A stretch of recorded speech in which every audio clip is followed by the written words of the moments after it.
If you're keeping score at home, we are now on to the third tornado story in a row. But today we look at the worst tornado in U.S. history when it passed through eastern Missouri, southern Illinois, and southern Indiana. Hi, I'm Chris May, host of This Day in Weather History. It's a podcast from the Weather Network in Canada. And it was called the Tri-State Tornado.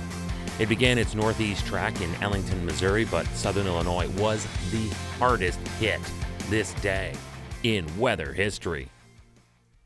This was truly a terrifying event in weather history, and the fact that this happened at such a vulnerable time in history did not make matters any better in any way.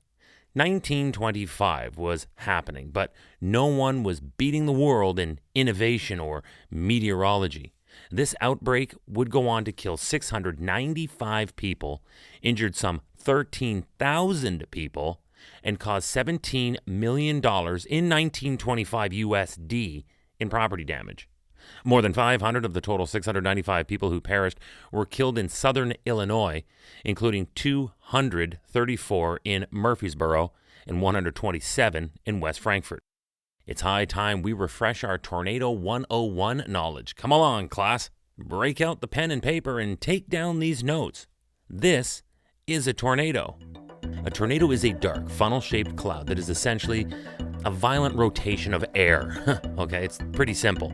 That develops in climate conditions that, especially in the United States, are generally unique to the central and southern plains and the Gulf states. You see, you need the long stretches of flat terrain, but also in a proximity to the charged energy off the Gulf of Mexico, unique to this area. And that'll be colliding or being pushed by a jet stream sinking from the north. Again, unique to this area. The rotating, twisting winds of a tornado can crank all the way up as high as 300 miles per hour. That's approaching 500 kilometers per hour, by the way. And its diameter can vary from a few feet to a mile. A tornado generally travels in a northeasterly distance and direction, of course guided by the jet stream and by the moisture feed drawn in from the Gulf.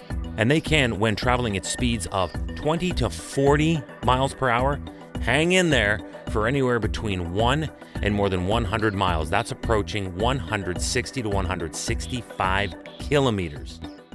Hey, remember that This Day in Weather History can be enjoyed a number of ways. Right now, you're listening to the full version of today's story on your favorite podcast provider, and I thank you for that.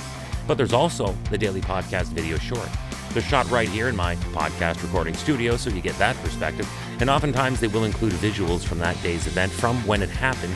So after listening to the full story here, go check out the podcast video short there on television or online at theweathernetwork.com/weather history. Yeah, the Tri-State Tornado of 1925 went on to travel 219 miles. That's over 350 kilometers. And it took a while for that to happen. The tornado spent more than 3 hours on the ground. That is ridiculous. And along its path, it devastated 164 square miles. It had a diameter of more than a mile. That's over 1.5 kilometers.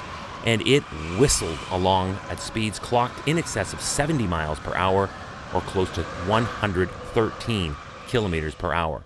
That is a meal that took place on this day in weather history.